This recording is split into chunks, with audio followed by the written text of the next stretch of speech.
ना exhibit number 4, ये file मरहूम रोहन मल्होत्रा के लैपटॉप पर बनाई गई थी ऑपरेशन से ठीक 2 दिन पहले। एग्जिबिट नंबर 5 उस अस्पताल के मेडिकल रिकॉर्ड्स। अब इन रिकॉर्ड्स के मुताबिक ये साबित हो जाता है कि ऑपरेशन के वक्त रोहन मल्होत्रा के साथ कोई भी नहीं था, वो बिल्कुल अकेले थे। और your honour, exhibit number 6, Rohan Malhotra के कैबिन से ये पुरानी पेपर क्लिपिंग मिली जिसमें रोहित शर्मा की गुमशुद हो जाने की खबर छपी। इन तमाम सबूतों के अलावा मेरे पास और भी बहुत सारे सबूत हैं जो ये साबित कर देते हैं कि कटहरे में खड़ा ये आदमी रोहित शर्मा नहीं, देव मलिक है।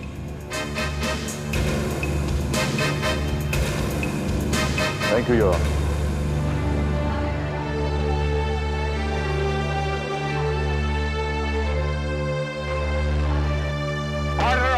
प्रोसिक्यूशन की एक लंबी जिरह सुनने के बाद और मेंबरा ने जूरी से सलाह मशवरा करने के बाद यह अदालत इस नतीजे पर पहुंची है कि कटघरे में खड़ा रोहित शर्मा दरअसल देव मलिक है।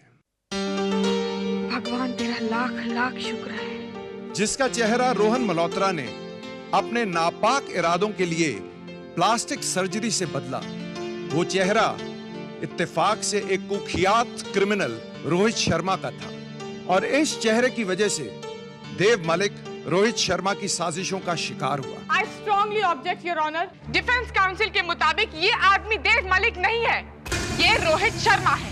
क्या?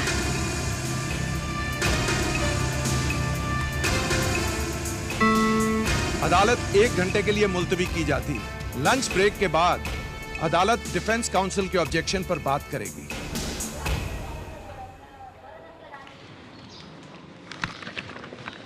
पम्मी पम्मी पम्मी, ये तो क्या कर रही है मेरे पुत्र? बोल ना मेरे बच्चा, कुछ तो बता, मुझे कुछ समझ तो आए। सच्चाइयों का साथ दे रही हूँ बाबूजी, और एक एक करके सच्चाइयाँ साबित भी होती जा रही हैं। वो ठीक है पुत्र, पर तू राज को रोहित शर्मा साबित करने पर क्यों तुल गई है? बोल मेरा बच्चा, कुछ तो बता मुझे। बाबूजी, मैं सच के खिलाफ जाकर सच को सच साबित कर रही हूँ। जब मैं चिल्ला चिल्ला कर कहती रही कि राज देव है, तो कोई मेरी बात नहीं माना, और आज जब मैं उस पर रोहित शर्मा होने का आरोप लगा रही हूँ तो सब उसे देव साबित करने पर लगे हुए हैं, और वो भी उन लोगों के जरिए जो हमारे खिलाफ थे। बीच रास्ते में नहीं, मंजिल पर पहुंचकर बात करेंगे बाबूजी। इन रास्तों पर अक्सर ऐसा लगेगा कि हम गलत जा रहे हैं, पर मैं अभी रुकने वाली नहीं हूँ। अभी तो मैं अपने देव के और खिलाफ जाऊंगी ताकि और कई सच्चाइयाँ साबित हो पाए। Now I guess that would be sufficient. क्या हो गया? तुम्हारी मौत का पैगाम लेकर आया हूँ मैं। क्या बकवास कर रहे हो तुम? हाँ, क्योंकि सारी काम की बातें तो आज कोर्ट में हो गई। तुम्हें याद है वो रोहन मल्होत्रा की कत्ल वाला केस चल रहा था कोर्ट में? हाँ, तो उसका फैसला हो गया ना? जी नहीं, आज उसकी आखिरी सुनवाई थी और आज अदालत में साबित हो गया कि वो राज रोहित शर्मा नहीं बल्कि देव मलिक है। क्या कह रहे हो? जी हाँ, अनु ने बकायदे कोर्ट में आज साबित कर दिया कि जिसे पुलिस वाले आज तक रोहित शर्मा समझ रहे थे वो रोहित शर्मा नहीं बल्कि देव मलिक है। और बल्कि जिसने मुझे कोर्ट से फोन किया उसने ये भी कहा है कि हो सकता है कि अदालत उसकी बात पर यकीन कर ले। ये इंसान बच कैसे जाता है? देव, मुझे एतराज उसके बचने पर नहीं, तुम्हारे फंसने पर है। जरा सोचो, अगर अदालत में साबित हो गया कि वो राज रोहित शर्मा नहीं बल्कि देव मलिक है तो सवाल ये उठेगा कि आखिर तुम कौन हो? तुम फंस सकते हो। हेलो, क्या क्या? अरे कैसे कर सकती है वो ऐसे? ठीक है, मैं करता हूं।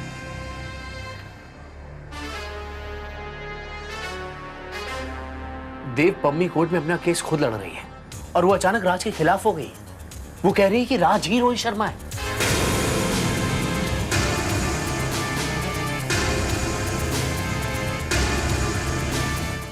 I strongly object, Your Honor. देव मलिक को पम्मी मलिक से बेहतर और कौन जान सकता है? देव मलिक किन नापाक इरादों का शिकार हुआ, उसे किन किन साजिशों में फंसाया गया, उसे पम्मी मलिक से कैसे अलग किया गया, ये बतौर देव मलिक के पत्नी के मुझसे बेहतर और कौन जान सकता है? तो डिफेंस काउंसिल को ऑब्जेक्शन किस बात पर है? योर ऑनर, ये शख्स देव मलिक नहीं हो सकता। ये मेरा पति देव मलिक नहीं है। ये तुम क्या कह रही हो मम्मी? आप शांत हो जाइए, आपको बोलने का मौका दिया जाएगा। मम्मी जी, ये दीदी क्या? सैम, तेरी दीदी क्या कर रही है ये तेरी समझ में अभी नहीं आएगा। मेरी समझ में कुछ कुछ आ रहा है। योर ऑनर, प्रोसिक्यूशन साबित कर चुका है कि ये देव मलिक ही है। डिफेंस काउंसिल को थोड़ा वक्त चाहिए ये साबित करने के लिए कि ये आदमी देव मलिक नहीं है। योर ऑनर, ये एक ब्याहता औरत की इस अदालत से अपील है कि उसे थोड़ा वक्त दिया जाए ये साबित करने के लिए कि कटघरे में खड़ा ये इंसान उसका पति नहीं है। मेरे पति मिस्टर देव मलिक इस वक्त ट्रेडिशन ग्रुप ऑफ होटल्स के ऑफिस में मौजूद हैं। अदालत डिफेंस को अपनी बात साबित करने का मौका देती है और वो ये भी सलाह देती है कि वो अगली सुनवाई में अपना पक्ष पेश करे। अगली सुनवाई कल होगी, तब तक के लिए ये अदालत मुलतवी की जाती है। मम्मी,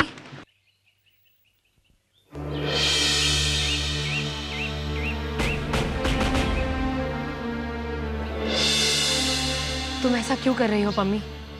मैं जो कर रही हूँ उससे तुम्हें डर लग रहा है अनु? ये साबित हो चुका है कि रोहित शर्मा ही देव मलिक है। तो फिर तुम्हारा चेहरा सफेद क्यों पड़ा हुआ है? क्योंकि तुम खामखा केस को बढ़ा रही हो इसलिए।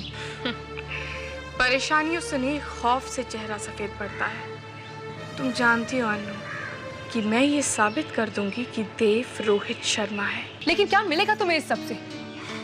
मुझे ऐसे भी क्या मिलेगा और वैसे भी क्या मिलेगा, पर मैंने ऐसा नहीं किया तो तुम्हें देव मिल जाएगा। बेशक देव तुम्हारा हो गया है, पर वो तुम्हें हासिल नहीं होगा अनु। देव ने तुम्हारा नापाक सपना पूरा तो कर दिया, पर वो तुम्हें फलेगा नहीं। मम्मी, मम्मी प्लीज देव को बख्श दो।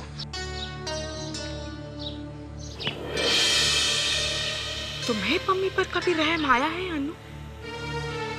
तुमने अपने नाजायज प्यार के नाम पर मुझ पर क्या क्या जुल्म किए हैं, याद है ना? देव को मुझसे मिलने से रोकने के लिए तुमने एक एक्सीडेंट में उसे जान से मारने तक की कोशिश की।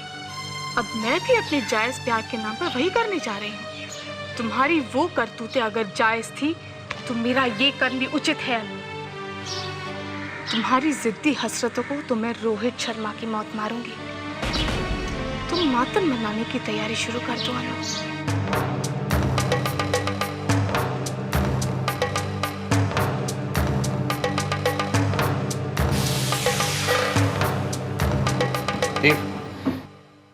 देव, इसमें तुम्हारा पासपोर्ट, क्रेडिट कार्ड्स और कुछ इंपॉर्टेंट डॉक्यूमेंट्स और थोड़ा सा कैश है। थोड़ा कैश? खराज दे रहे हो क्या मुझे? कैसी बेहुदा बातें कर रहे हो? तुम चाहते हो कि मैं अज्ञातवास में चला जाऊं और हस्तिनापुर पे तुम्हारा अकेले कब्जा हो जाए, राइट? देव, यहाँ आग लगी हुई है और तुम महाभारत का पाठ सुना रहे हो मुझे। आग आग का अलार्म बजाकर तुम मुझे यहाँ से भगा दो, उसके बाद बॉनफायर बनाकर उसके चारों तरफ नाचना। देव, तुम ऐसा सोच भी कैसे सकते हो? जो इंसान अपने माँ बाप, बीवी, बच्चा, धर्म, ईमान को बेचने की सोच सकता है, उसके बारे में तो सब कुछ सोचना पड़ेगा ना। तुम यही चाहते हो कि मैं पुलिस के डर से यहाँ से भाग जाऊं और तुम इस सारी दौलत पर अकेले कब्जा कर लो, राइट? देव, मैं ये सब तुम्हारी सलामती के लिए कर रहा हूँ। नहीं, ये सब कुछ तुम अपनी सलामती के लिए कर रहे हो आकाश। ठीक है, ठीक है, तुम्हें अगर लग रहा है कि मैं अपनी सलामती के लिए कर रहा हूँ तो कुछ ना, कहीं ना जाओ, लेकिन कम से कम कहीं जाकर छुप तो जाओ, अपने घर में जाकर छुप जाओ। चुप चुप, अपनी आवाज नीची करो और दोबारा मेरे साथ इतनी ऊंची आवाज में बात मत करना। धीमी आवाज की बात तुम्हारे भेजे में आती कहाँ है? इतनी सी बात तुम्हारी समझ में नहीं आ रही कि तुम कभी भी रोहन मल्होत्रा की खत के घेरे में आ सकते हो। प्लीज प्लीज, तुम्हें ये शहर छोड़ के नहीं जाना है, नहीं जाओ। इससे पहले कि अदालत तुम तक पहुंच जाए, तुम अदालत की पहुंच से दूर पहुंच जाओ।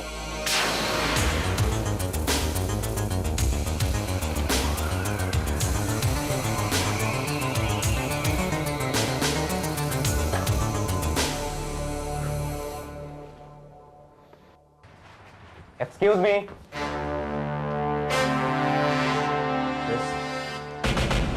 Crime branch. और ये कोर्ट के orders. Rohan Malhotra murder case के सिलसिले में आप पर ये पाबंदी लगाई जा रही है कि आप पुलिस की इजाज़त के बिना ये शहर छोड़कर नहीं जा सकते।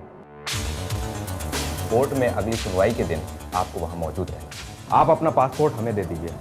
ये पुलिस कस्टडी में तब तक रहेगा जब तक कि Rohan Malhotra murder case solve नहीं हो जाता। Would you help me, please? Thank you.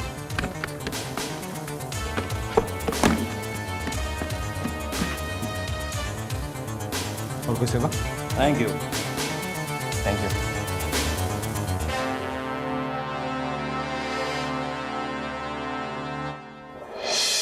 Excuse me?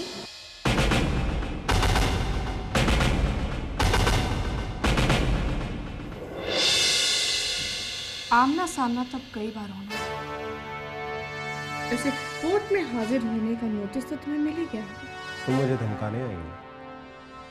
सौदा करने आई हूँ।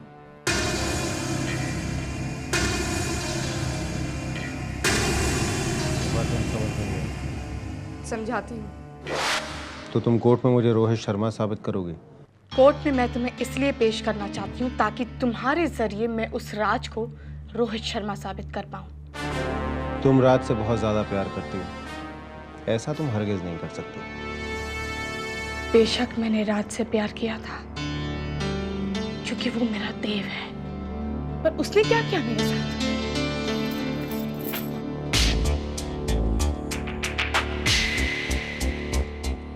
जब मैं जेल में थी उसने जाकर उस अन्नू से शादी कर ली। इसलिए मैं चाहती हूँ कि अब वो रोहित शर्मा की मौत मरे। नहीं नहीं नहीं नहीं नहीं नहीं नहीं। आप जिससे इतना प्यार करते हो उसके साथ हम ऐसा कभी कर ही नहीं सकते। प्यार करने वाले ही ऐसे उग्रवादी होते हैं, या तो जन्नत या जहन्नुम। सच कहूँ तो आज तुम मेरे लिए सिर्फ एक जरिया हो। हम दोनों मिलकर राज को रोहित शर्मा साबित कर दे तो रोहित शर्मा की मौत और तुम्हारा दूसरा जन्म हो जाएगा, और देव की बेवफाई का जो हर्जाना मुझे वसूल करना है वो मुझे हासिल हो जाएगा। अब अगर तुम मेरा जरिया बनने को तैयार ना हो तो कोर्ट में मैं तुम्हें रोहित शर्मा साबित कर दूंगी। अपना जवाब तो मुझे सोच कर देना। जानती हूँ फैसला मुश्किल है, पर कुछ घंटे हैं तुम्हारे पास सोचने के लिए। अगर तुम मेरे साथ हो तो कल कोर्ट में आ जाना या फिर फरार हो जाना। चंद घंटों में तुम्हें ये फैसला करना है कि तुम्हें मेरी दोस्ती मंजूर है या फिर दुश्मनी।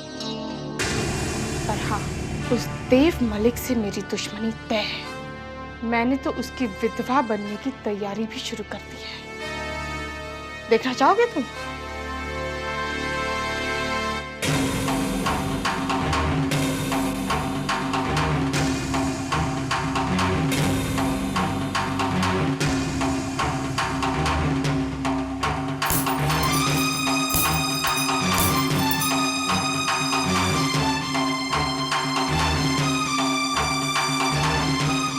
फैसला हो गया।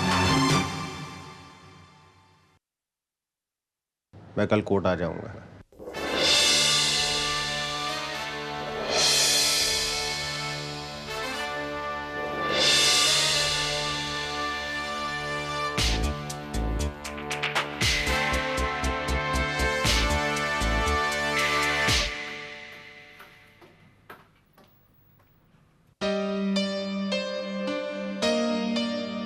जी, पापा जी और हमारे पूरे परिवार के वजूद कैंट ग्रुप ऑफ होटल्स को यहाँ से हटाने की सजा ये बहुत जल्द भुगतने वाले हैं। अभी अभी रोहित शर्मा ने पबनी से नहीं, अपनी बर्बादी से हाथ मिलाया है। ये ऑफिस फिर से हमारे परिवार का होकर रहेगा। अल्लड़ बल्लड़ बावेगा, बावा कणक ले आवेगा, बावी बेके पीवेगी, बावा बेके खावेगा। गुनगुन देख इधर देख ना मेरे पुत्र, ऐसे थोड़ी बोलते हैं। अच्छा बोल बाऊजी। ओ बाऊजी बोला। ओ सुख, ओए देख देख देख आ क्या। देख भाई, ना माँ का ना बाप का, सबसे पहले नाम लिया है बाऊजी का। क्यों है ना पुत्र? नहीं बेटा, बाल फूट जाएंगे। मेरी दाढ़ी भी खींच रही है और रो भी रही है। शुक्र है किसी ने तो जुर्रत की आपकी दाढ़ी खींचने की। और इसे हक है मेरी दाढ़ी फुटने का। बाल बाल बाल टूट जाएंगे। गुनगुन का पहला जन्मदिन आने वाला है जी। इसके बड़े होते होते इस घर की सारी परेशानियां दूर हो जाएंगी। बाबूजी, बाबूजी, गुनगुन के बड़े होने तक नहीं, गुनगुन के इस जन्मदिन तक इस घर की सारी परेशानियां दूर हो जाएंगी। ये मेरी गुनगुन को उसके पहले जन्मदिन का तोहफा है बाबूजी। आजा आजा मेरे पास आजा, आजा, बस बस बस। क्या हो गया, क्या हो गया, क्या हो गया, बस बस। ऐसा होगा ना पुत्र? बाबूजी, ये मेरा गुनगुन से पहला वादा है, निभाना तो पड़ेगा ही। Your honour and members of the jury, 2 इकबाल जुर्म हो चुके हैं, पर रोहन मल्होत्रा के कत्ल के इस केस का कोई नतीजा नहीं निकल रहा है।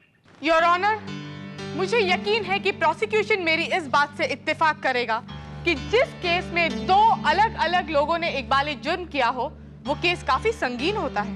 योर ऑनर, मैं ये बात मानता हूँ, लेकिन 2 बयान में से एक गलत साबित हो चुका है। देव मलिक रोहन मल्होत्रा का कत्ल नहीं कर सकता।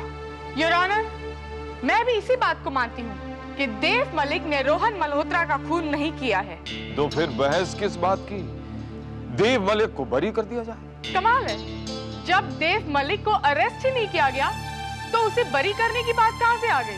योर ऑनर, जो शख्स पुलिस की हिरासत में है, प्रोसिक्यूशन साबित कर चुका है कि वो देव मलिक है। तो अब प्रोसिक्यूशन एक ब्याहता औरत को बताएगा कि उसका पति ये नहीं ये है।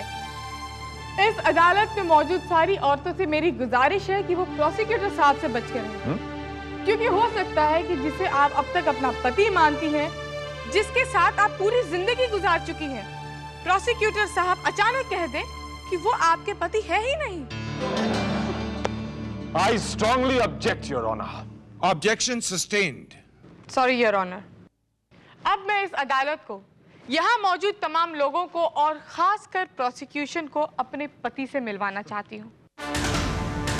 तो मैं इस अदालत से गुजारिश करती हूँ कि ट्रेडिशन ग्रुप ऑफ होटल्स के प्रेसिडेंट मिस्टर देव मलिक, जो कि मेरे पति भी हैं, बतौर गवाह उन्हें इस अदालत में पेश करने की इजाजत दी जाए। इजाजत है। Thank you.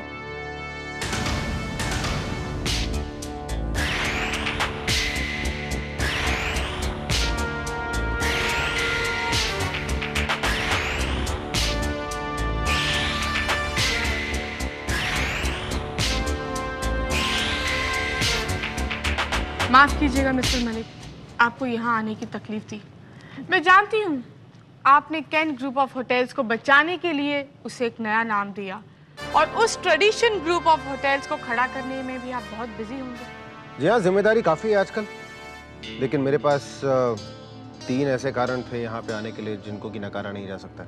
एक सच, दूसरा न्याय और तीसरा मेरी धर्मपत्नी। अदालत को आप अपना और अपनी धर्मपत्नी का नाम बताइए प्लीज। मेरा नाम देव मलिक है। एक मिनट, उस तरफ मुंह करके जवाब दीजिएगा प्लीज। मेरा नाम देव मलिक, मेरी पत्नी का नाम पम्मी मलिक। आपकी शादी कब हुई? 2 साल 4 महीने। लव मैरिज थी या फिर? लव मैरिज थी। अच्छा ये बताइए, आप कहाँ के रहने वाले हैं? चंडीगढ़ का, इंडिया। चंडीगढ़ में आप कहाँ पर रहते थे? क्या मतलब कहाँ पर? मतलब चंडीगढ़। मिस्टर मलिक, चंडीगढ़ में इतने सारे मोहल्ले हैं, इतने सारे सेक्टर्स हैं, उस जगह का कुछ तो नाम होगा।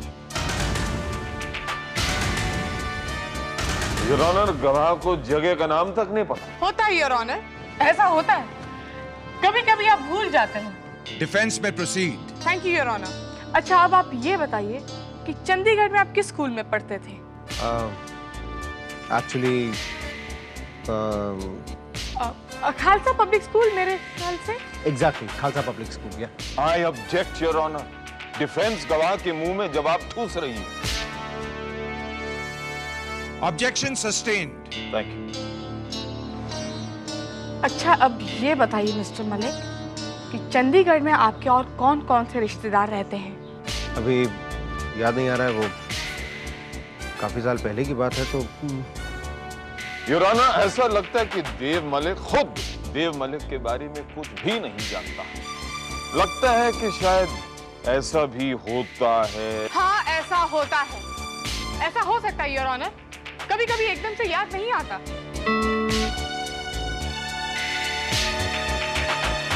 यह सुनवाई 1 घंटे के लिए मुलतवी की जाती है। 2 बजे डिफेंस अपनी पैरवी जारी रखेगा।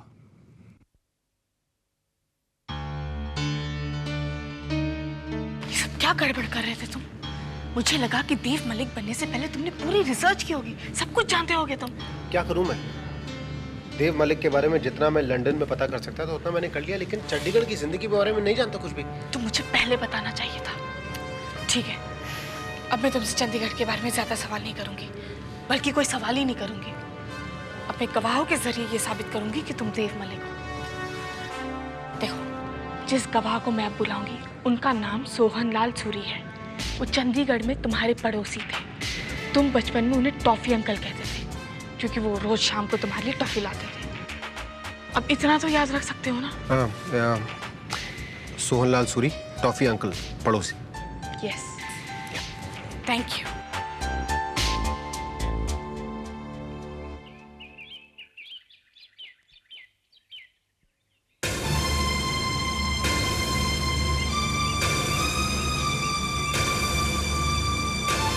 बेनाम सड़क पर तुम बहुत दूर निकल गई हो पम्मी। ये तुम ठीक नहीं कर रही हो।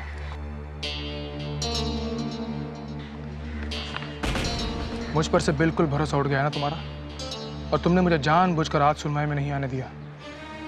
देखो, अनजान सड़क पर बहुत दूर मत निकल जाना पम्मी। देव, देखो ये रोहित शर्मा मुझे परेशान कर रहा है।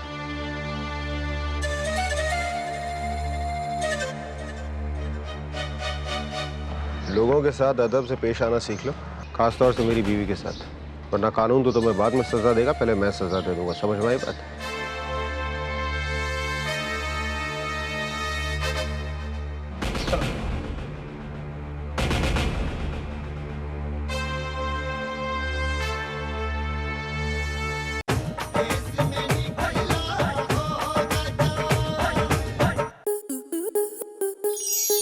स्टार प्लस के YouTube पेज पर आने के लिए आपका धन्यवाद। अपने फेवरेट शोज देखने के लिए subscribe to Star Plus YouTube page and hit the bell icon.